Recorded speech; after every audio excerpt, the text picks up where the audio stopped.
Sim, assim está com duele no meu coração. Chega no momento que o Ministério entregar aangifte, denúncia contra o ministro Melvin White-Ras, para motivo que chega no ponto que não tem controle mais da parte do governo. Ultimamente, vice-presidente do parlamento a contestar-me também publicamente que não vai contestar minha carta, que basicamente não verwijs-me, não referir-me na Ministério Público se me tem acusação. E assim não lava man maneira Poncio Pilato, já que é força democrática a falha, me a decidir como pessoa e como ambtenaar entregar aangifte no Ministério Público. E basicamente me está entregar aangifte aqui para 3 motivos.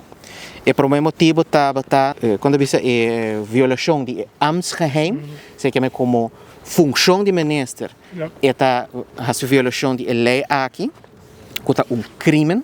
Seguintemente, como ministro também tem acesso a toda data de todo personal, também via do Departamento de Recursos Humanos, e no lugar que está proteger essa aqui, está justamente essa queda em publicidade, que, por exemplo, que me também entregar retiro, que tem conflito laboral, então esse também é delito que me põe várias evidências também no Ministério Público.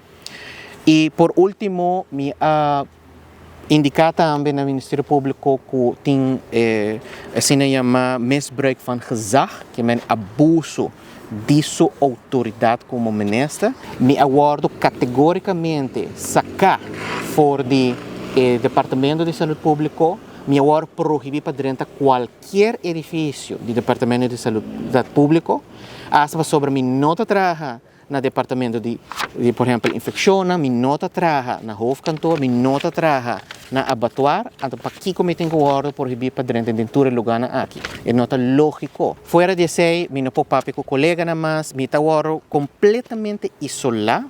Então, no lugar que eu uma investigação, é cumprir com a lei de LMA, que é a lei de ambtenaar, para me escutar, para seguir o processo normal. Esta usa o método aqui para sacar-me completamente a fora para cumprir com sua estratégia política.